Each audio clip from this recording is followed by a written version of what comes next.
감사하게도 지난주 예배에 김명동 형제께서 대장동 크리어와트를 방문하셔서 현장 예배를 함께하여 주셨고 등록하겠다는 뜻을 밝혀주셨습니다. 감사합니다. 교인으로 등록하게 되면 교인 멤버십 클래스를 할 수 있는 기회를 드리게 됩니다. 지금 저희 교회에는 또한 세례를 생각하고 계시는 한 분이 계셔서 정확히는 입교지요.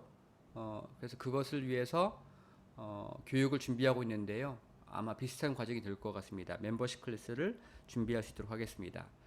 저희들은 교회에 등록하는 것도 마찬가지지만 멤버십 클래스를 듣는 것도 본인의 의사가 제일 중요하다고 생각합니다. 반드시 해야 하는 것이 아닙니다.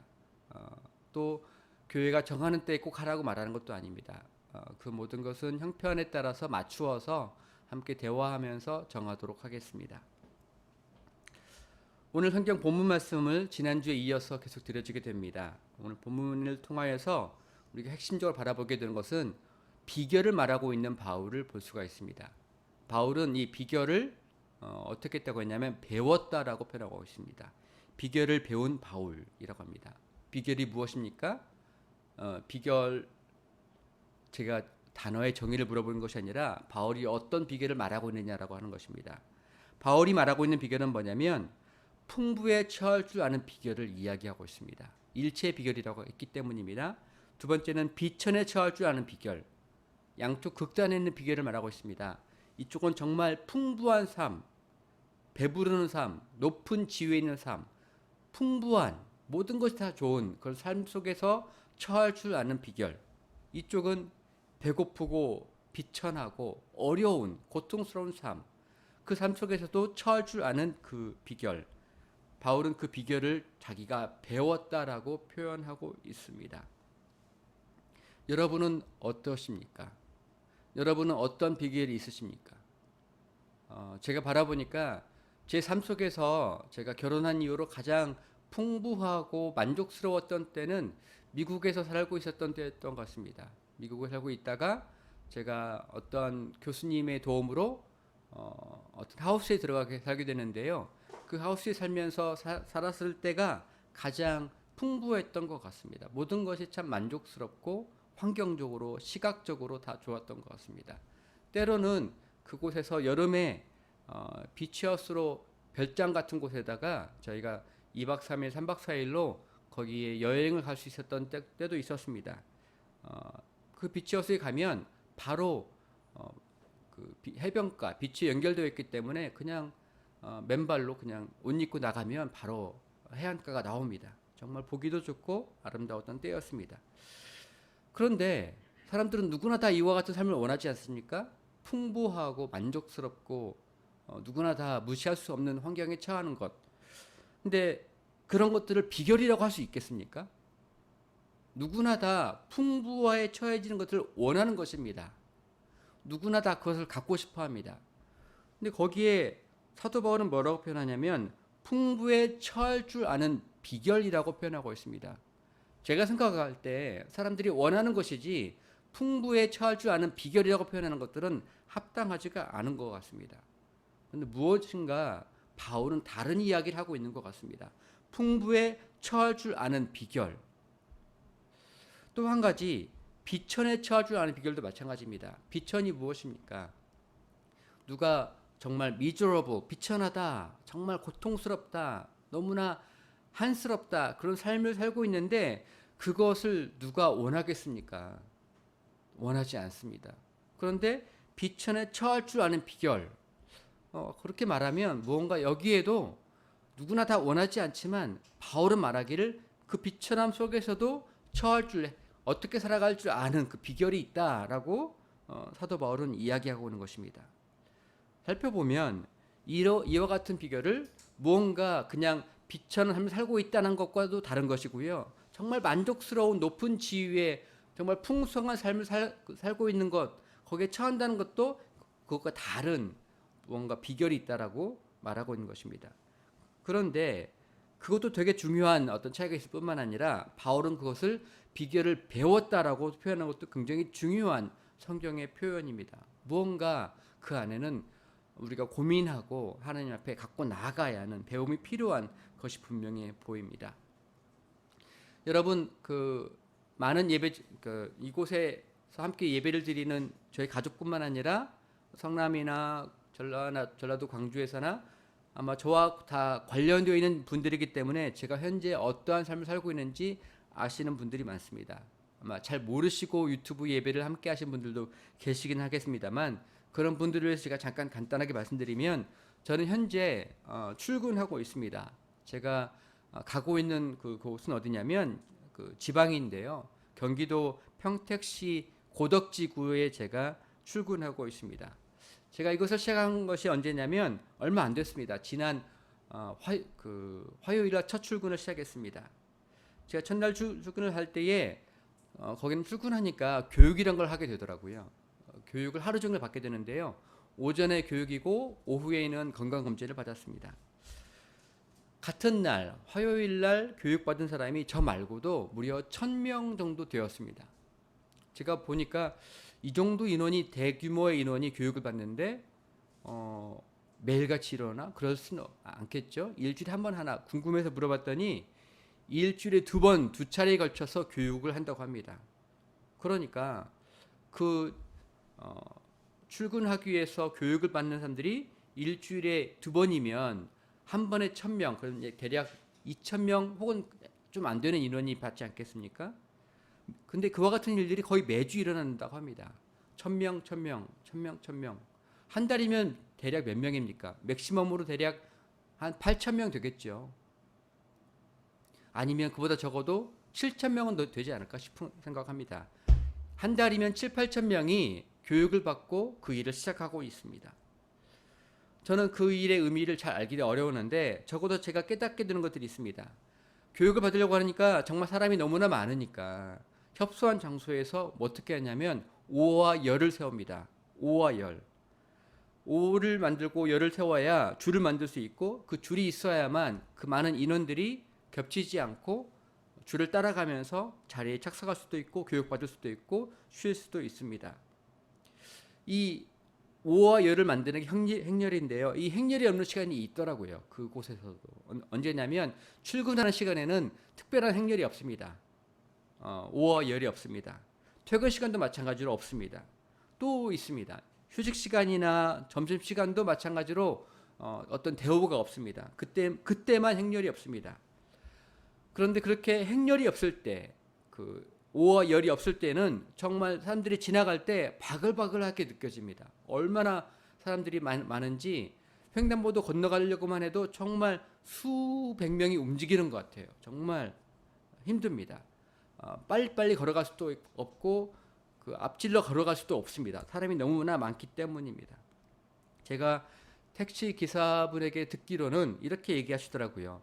그 현장에, 작업하는 현장에 출근하는 사람 숫자가 대략 4만 명 가까이 된다라고 얘기한다고 합니다. 저는 그게 맞는지 틀리는지 정말 알 수가 없습니다. 그런데 대략 택시기사분이 말하기로 4만 명이 매일같이 거기를 출근하고 퇴근한다라고 합니다. 얼마나 많은 인원인지 제가 상상을 못하겠습니다. 교육받기 전에 이 오와 열을 맞추어 서는 일이 참 쉽지 않은데요. 제가 이걸 하다 보니까 예전에 초등학교 때가 떠오르더라고요. 초등학교에 가면 매일인지 제가 잘 기억나지 않습니다만 종종 학교에 등교하면 어디 가냐면 먼저 운동장에 가서 1학년부터 6학년까지 다 아침 조회라는 걸 합니다. 교장 선생님이 하는 훈화 시간인데요. 그것을 학교마다 1학년부터 6학년까지 많은 인원하면 적게는 수백 명, 많게는 1000명이 넘기도 합니다. 그 1000명 가까운 학생들이 운동장에서 어떻게 서 있을 수 있겠어요? 그러니까 이게 어떻게 하냐면 학년별로 먼저 나눕니다. 학년별로 나누고 그다음에 학급별로 또 나누고 학급별 안에서도 그 순서대로 오와 열을 지어서 자기 자리를 맞추게 됩니다. 조회하는 시간이 그렇게 길지는 않습니다. 한 10분 정도밖에 되지 않습니다. 근데 10분 정도밖에 되지 않는 그 조회 시간에 비해서 오와 열, 자기 자리를 찾아가는 그 시간들이 많이 걸립니다. 자기 학년 찾아가야죠. 자기 학급 찾아가야죠. 학급 찾아간 다음에 오와 열을 맞추어서 자기 자리를 찾아가야 합니다. 이게 쉽지 않습니다. 매일같이 매주같이 하게 되면 사람이 어떻게 되냐면요. 가장 최대한 적은 시간으로 적은 에너지로 이것을 수행할 방법을 찾게 됩니다. 그게 본능적으로 하게 되더라고요. 무슨 말이냐면 자기 자리를 찾게 된다고 말입니다. 이렇게 한국 사람들처럼 집단주의 문화권에서는 가장 중요한 컨셉이 뭐냐면 자기 자리라고 하는 것이 그 컨셉입니다. 자기 위치. 사람이 자기 자리를 알아야 한다. 자기 위치를 알아야 한다. 그 자기 자리, 자기 위치를 모르면 자기 인생이 피곤해지고 다른 사람들이 많이 뭐라고 하게 됩니다. 이게 바로 집단주의 문화권에서 갖게 되는 특징입니다.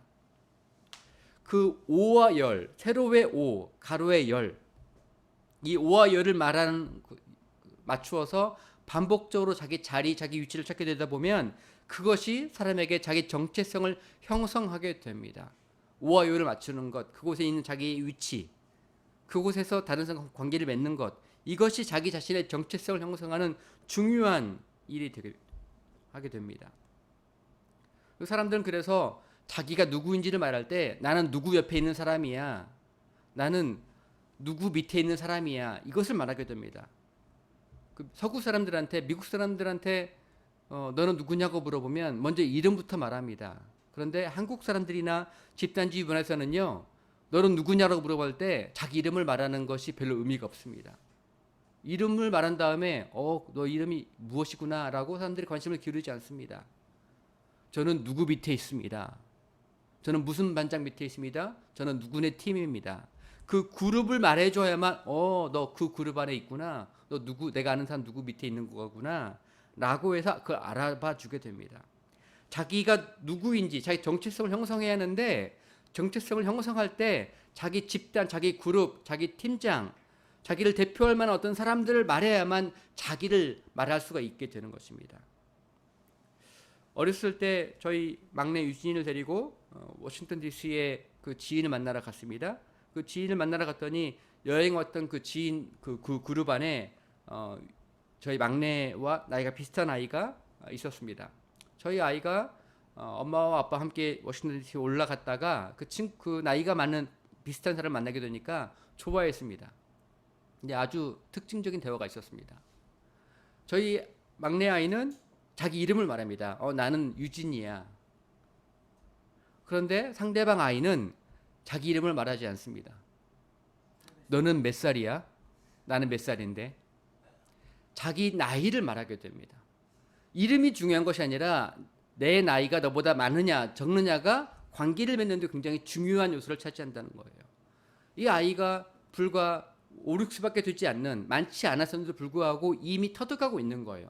한국과 같은 집단주의 문화에서는 그와 같은 오와 열, 자기 위치, 나이, 이와 같은 것들이 자기 자신이 누구인지를 말해주는 중요한 척도가 됩니다.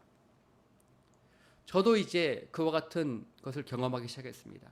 제가 목회자로서 자기 자신의 위치를 갖고 살아가다가 교회 안에서만 자기의 위치를 찾고 있다가 제가 이제 4만 명이 출근하는 그 지역으로 가서 항상 언제나 내 위치를 누구 그룹에, 누구 밑에, 어떤 사람 옆에 자기 자리를 잡아야 하니까 거기에 신규 직원으로 있다 보니까 언제나 저를 표현할 때마다 저는 무슨 회사에 무슨 그룹에 누구 팀장 밑에 있는 누구입니다. 이걸 그렇게 길게 말해야 하는 거예요. 누가 말씀하셔서 여기 오게 되었습니다. 라고 말해야 되는 것입니다. 그리고 그 안에서 제가 이제는 대우가 필요하지 않는 점심시간이 되어서 그 수만 명이 동시에 점심을 먹으러 나올 그 그룹에서 정말 수백, 수천 명이 줄을 지어서 기다리면서 버스를 타기도 하고 포장마차에 가기도 하고 음식점에 가기도 하니까 갑자기 제 마음에 나는 누구인가? 라는 것을 스스로 묻게 됩니다. 나는 어떤 사람인가? 이 많은 사람들 중에서 나는 어떤 사람인가를 생각하게 됩니다. 저도 모르게 많이 고민이 되었습니다. 사람이 정말 많으면요, 피곤해지는 일이 많습니다. 왜냐하면 서로 한 자리라도 먼저 갈 사람이 있고 어떤 사람은 그 먼저 가게 되면 자리가 좁으니까 다른 사람은 더 밑에 가게 됩니다. 그 순간마다 제 자신을 생각하게 됩니다. 나는 누구인가? 나는 누구인가? 내가 이 자리를 양보할 것인가 말 것인가? 이 고민을 하게 됩니다.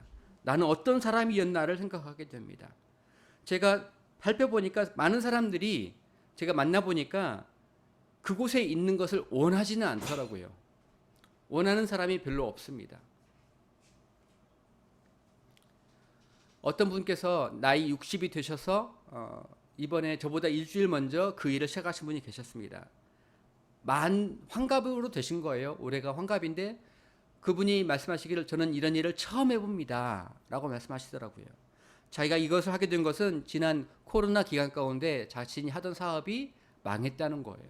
그래서 목돈을 만들어야겠는데 별 수 없이 이 일을 시작하게 됐습니다. 그러면서 그분이 자기 그룹 안에서 자기가 왕따를 당하고 있는데 나이 많이 먹은 것도 서러운데 이렇게 왕따를 당하니까 참 괴롭다는 것입니다. 내가 돈만 벌면 이곳에 내가 뭐하러 있겠냐고 얘기를 하십니다. 그렇습니다. 어떻게 그런 분이 한 분이겠습니까? 대부분이 다 그와 같은 자리를 원하지 않으시더라고요. 그곳에 있기를 원하지 않으셨습니다. 제가 그 얘기를 듣는데 제 자신도 바라보게 되었습니다. 나는 이 자리를 원하고 있는 것인가? 생각해 보니까 저도 그렇게 원하지 않더라고요. 저도 원하지 않는 자리에 필요에 의해서 그곳에 간 것이 맞더라고요. 그러면서 그럴수록 더욱더 제 자신의 정체성을 생각해 보게 되었습니다. 아, 나는 어떤 사람인가? 나는 왜 이곳에 와 있는가? 나는 어떤 존재로 이곳에서 살아갈 것인가를 생각하고 묻게 되었습니다. 그러면서 하나님 앞에 기도하게 되었습니다. 하나님, 제가 하나님을 믿는 사람입니다. 목사이길 떠나서 저는 하나님의 사람이기를 원하고 하나님 뜻에 따라 걸어갈 수 있기 원합니다. 주님 저를 도와주셔서 제가 이곳에서 이 수만 명이 되는 사람의 한 사람으로서 제가 휩쓸려 다니고 있는데 제 자신의 정체성을 깨달을 수 있도록 저를 도와주시옵소서. 누가 한다고 따라하는 것이 아니라 누가 안 한다고 나도 안 하는 것이 아니라 제가 하나님의 사람답게 걸어갈 수 있도록 저를 도와주시옵소서. 그와 같은 기도를 제가 하면서 따라가고 걸어가게 되었습니다. 그렇게 며칠을 보내면서 가깝게 사귀게 된 사람들이 있습니다. 저랑 같이 신규로 시작하는 사람들을 가깝게 보게 되었습니다. 제가 그렇게 하다 보니까 그분들이 자기 자신을 드러내시더라고요. 한 분은 나이가 저보다 10살이 더 많으신 분인데 그분은 보니까 어떤 교회 집사님이셨더라고요. 과거에는 한 20년 전에는 한 대략 15년간 조명 감독으로 일하셨던 뭐 KBS나 MBC나 이런 데에서 촬영팀에서 드라마팀에서 영화팀에서 조명 감독하셨던 분이셨는데 몸이 어려워져서 더 이상 그 일을 못하게 되니까 젊은 사람들에 밀려서 이제는 알바처럼 일을 하시다가 결국 여기까지 오게 되셨다라고 하시더라고요. 또 다른 한 분은 자기는 고등학교 졸업하고 대학을 갈 수가 없었다라고 얘기하면서 오랫동안 다양한 사무직이나 노가다를 하게 되셨는데 이제 나이가 이제 결혼을 할 나이가 되었는데 결혼을 할 수가 없어서 목돈이 필요해서 결혼하려고 이 일을 시작하게 됐다라고 얘기하시더라고요. 그러면서 자기 형님도 사실은 정읍에서 시골 목회를 개척교회를 하고 있다라고 얘기를 했습니다. 그분들이 원래 그런 얘기를 잘 하지 않으셨는데 저를 만나고 저와 함께 걸어가다 보니 나는 어떤 사람이다라고 이걸 이야기하시면서 저한테 물어보시더라고요. 본래 잘 물어보지 않습니다. 뭐 하다가 왔나고 잘 물어보지 않습니다. 자기가 말하기 전까지는. 그런데 자기 자신 먼저 말하더니 뭘 하시던 분이셨냐라고 저한테 물어보더라고요. 저는 목사입니다. 목사였었고 지금도 목회를 하고 있습니다. 라고 말하고 있으니까 그분들이 고개를 두 분 다 끄덕이시면서 어쩐지 여기 있을 사람처럼 보이지 않았습니다. 라고 이야기를 했습니다. 여기 있을 사람처럼 보이지 않았다 하는 말을 들으면서 내가 여기 있기에는 너무 제 외적으로 제 근육이든 제 하는 행동 거지든 이 실력이 준비가 안 되어서 그렇게 보이는 것인가 아니면 제가 하는 행동이나 제가 하는 말이 이 모든 것들이 다른 사람과 다르게 뭔가 좀 그래도 신앙을 가진 사람답게 하고 있는 것인가 이런 고민을 하게 되었습니다. 저는 제 자신이 그냥 정말 목사라고 하는 것이 사람들이 싫어하는 사람 되는 것이 아니라 목사면 저렇게 살아가는 것인 거구나 그렇게 받아들여졌으면 좋겠는데 그건 제 희망사항입니다. 제가 그곳에 가서 일을 하면서 한 가지 그곳에 관한 유튜브를 보게 되었습니다. 유튜브를 보게 되는데 유튜브에 그곳에 있는 그 건설 현장이 얼마나 어려운지를 말하고 있는 유튜브였는데요. 그 내용보다 더 재밌는 것이 댓글이 더 재밌더라고요. 그 댓글을 재밌다라는 게 제 마음을 아프게 했기 때문입니다. 그 많은 댓글이 한 200여 개 되는 댓글 중에서 한 댓글이 자기가 만난 한 사람을 얘기했는데요. 60대의 한 목사님이 그곳에서 같이 일하는 같은 팀으로 일하게 됐는데 같은 숙소여서 정말 미치는 줄 알았다고 합니다. 그분이 끊임없이 자기는 목사인데라고 얘기하면서 쉬는 시간마다 그 자기 있는 숙소에서 크게 찬양을 틀어놓고 따라 부르신다는 거예요. 찬양을 따라 부르신다고. 자기의 정말 뚜껑이 열려서 사람을 죽일 뻔했다라고 얘기를 하더라고요. 미치는 줄 알았다고. 목사는 다 그러냐고. 제가 한편으로 그 얘기를 읽어보면서 우리 한국에서는 많은 신앙인들에게 그렇게 가르쳤었지. 예수천당 불신지옥 이야기하면서 어디를 가서나 크게 찬양을 불러야 좋은 신앙인 것으로 우리는 그렇게 가르치고 배웠었지. 어찌 보면 다른 분들한테 그렇게 이야기할 수 있지 않을까? 그렇게 숙소에서 예수 믿지 않은 사람들 속에서 찬양을 크게 부르는 것, 그것이 신앙인의 참된 표지가 아닌가라고 말할 수도 있겠다. 이런 생각이 들었습니다. 그런데 제 마음을 아프게 하는 것은 무엇이냐면 그렇게 자신의 신앙을 표현하는 것이라고 생각했는데 함께 살아가는 그 다른 사람, 교회를 안 다니는 그 사람 입장에서는 뚜껑이 열려서 자기 살인할 뻔했다라고 하는 말을 들으면서 이게 과연 정말 복음의 문을 여는 것인가, 이게 정말 복음의 사랑인 것인가 하는 것을 생각해 보게 되었습니다. 내가 누구인가, 내 정체성은 다른 사람들이 싫어하든 말든 다른 사람들이 원하든 말든 크게 찬양을 부르는 것이 나의 정체성이 있겠습니까? 그렇게 생각할 수도 있겠습니다만 저는 그와 같은 것이 아닌 것이라고 생각이 됩니다. 복음의 사랑을 전한다라고 하는 것은 나를 만나는 사람들이 나를 통하여서 예수님을 궁금해하고 어떻게 하면 이렇게 힘든데, 이렇게 고통스러운데, 양보하기가 정말 어려운데, 누군가를 도와준다는 게 어려운데, 누군가를 배려하는 게 정말 어려운데 이 상황 속에서 어떻게 저렇게 살아갈 수가 있지? 예수 믿는 사람은 다 저런가? 예수를 믿기 때문에 저렇게 변하는 것인가? 예수님 때문에 저렇게, 하나님 때문에 저렇게 살아갈 수 있는 것인가? 그렇게 궁금해지는 것, 저 사람 살아가는 모습이 정말로 부러워지고, 아니 삶은 비천한 삶 속에 있는데 얼굴 표정이나 그 눈빛이나 살아가는 모든 말과 행동들이 남다른 것, 그것이 정말 복음의 문을 여는 게 아닐까, 이런 생각을 해보게 되었습니다. 그래서 제 마음 가운데에 하나님, 저를 도와주셔서 제 다리가 너무나 불어 터지고 힘들어서 누군가에게 뭔가를 양보하는 게, 누군가를 배려하는 게 정말 힘들어졌습니다. 전에는 쉽게 배려하고 좋게 얘기할 수 있었는데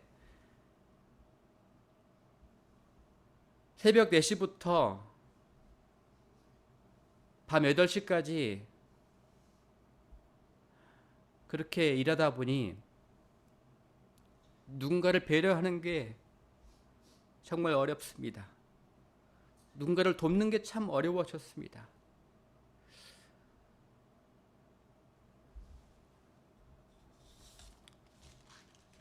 주님, 저에게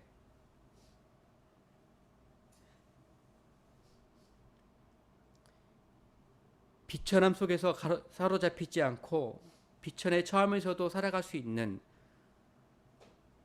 일체의 비결을 배울 수 있도록 저를 도와주시옵소서. 성경이 말했던 내게 힘 주시는 자 안에서 내가 모든 것을 할 수 있느니라라고 하였던 그것을 제가 배울 수 있기를 원합니다. 저를 도와주시옵소서. 사랑하는 형제 자매 여러분, 사람들은 이렇게 얘기합니다. 곳간에서 인신난다라고 합니다. 곳간, 그러니까 자기가 주머니가 넉넉해지고 자기 지갑이 두꺼우면 남한테 베풀 만한 것이 많다라고 하는 것입니다. 네, 그것이 세상입니다. 세상의 수준은 그 정도가 좋은 것입니다. 근데 하나님께서 우리를 인도하시고 우리에게 참되게 바라보신 것은 그 정도가 아니라 네가 정말 낮은 곳에서도, 비천함 속에서도, 정말 궁핍함 속에서도 네가 나의 종인 것을 이 땅에 드러낼 수 있겠느냐? 너는 누구이냐? 라고 하는 것을 물어보시는 것 같습니다. 하나님이 우리에게 주시는 자유는 세상이 말하고 있는 자유와 차원이 다른 자유인 것들을 깨닫습니다. 제가 그래서 욕심내 봅니다. 주님, 제가 도저히 견디기가 어려운 하루 1시간 30분, 10분인데 내게 힘 주시는 자 안에서 내가 모든 것을 할 수 있는 사도 바울이 가졌던 그 자유의 능력을 저도 할 수 있게 합니다. 저를 도와주셔서 힘 주시길 원합니다. 라고 제가 기도하였습니다. 저를 위해서도 기도해 주십시오. 그리고 저뿐만 아니라 여러분 자신을 위해서도 기도했으면 좋겠습니다. 여러분에게 이 일체의 비결을 배울 수 있게 합니다. 여러분이 풍성함 속에 있습니까? 넉넉함 속에 있습니까? 그것을 누리는 것은 쉽습니다만 거기에 함몰되지 않고 넉넉히 살아가는 법을 배우는 것은 성령 안에서만 가능한 일입니다. 쉽지 않습니다. 여러분 비천함 속에 있습니까? 여러분 괴로움 속에 있습니까? 여러분 질병 속에 있어서 마음이 괴롭습니까? 예, 정말 어렵지요. 바로 그때가 우리가 일체의 비결을 배울 수 있는, 내게 힘 주시는 자 안에서 내가 모든 것을 할 수 있는 것을 체험할 수 있는 절호의 타이밍입니다. 여러분이 아프실 때, 여러분이 돈이 없을 때, 여러분의 처지가 연약해졌을 때 여러분이 누구인가를 드러낼 수 있는 때입니다. 하나님께서는 우리에게 그와 같은 것을 훈련시키기 원하시는 것 같습니다. 내가 너를 붙들고 있어. 두려워하지 마. 라고 이야기하시는 것 같습니다. 강물이 너를 결코 삼키지 못할 거야. 불길이 너를 타오르지 못하게 할 거야. 내가 너를 붙들고 있어. 이렇게 이야기하시고 있는 것 같습니다. 사랑하는 예배자 여러분, 형제 자매 여러분, 여러분이 있는 처지 속에서 하나님이 우리에게 주시는 그 자유를 놓치지 않기를 바랍니다. 저는 억지로 이 일을 하고 싶지 않습니다. 제가 하고 있는 일들을 돈이 많다고 해서 버리고 싶지 않습니다. 제가 저기 있는 이 교회를 통하여서 남들처럼 내가 피곤하다고, 내가 너무 괴롭다라고 양보하지 않고 내 자신을 위해 살아가고 싶지 않습니다. 저는 하나님을 믿는 백성으로 예수 그리스도 안에서 모든 것을 할 수 있는 자로 살아갈 수 있게 합니다. 제가 받은 이 기회를 여러분도 똑같이 누릴 수 있기를 저는 주님의 이름으로 축복합니다. 함께 같이 기도하실 터인데요. 우리 서로를 위해서 같이 축복하면 좋겠습니다. 옆에 있는 형제와 자매와 부모님과 자녀를 위해서 하나님이 말씀해 주시는 그 자유, 이것을 이 형제와 자매와 내 자녀가 놓치지 않도록 같이 함께 중보기도 하시겠습니다. 지금은 우리를 위하여 이 땅에 내려오시고 기꺼이 고난의 길을, 십자가의 길을 걸어가셨던 예수 그리스도의 크신 은혜와 하나님 아버지의 정말 놀라우신 그 사랑하심과 성령 하나님의 붙들어 주심과 견디게 하심과 넉넉히 승리케 하시는 놀라우신 역사하심이 함께 예배드리는 모든 예배자와 형제 자매와 자녀들 위해 이제로부터 영원토록 함께 하시기를 간절히 축원하옵나이다. 아멘. 예배를 마쳤습니다.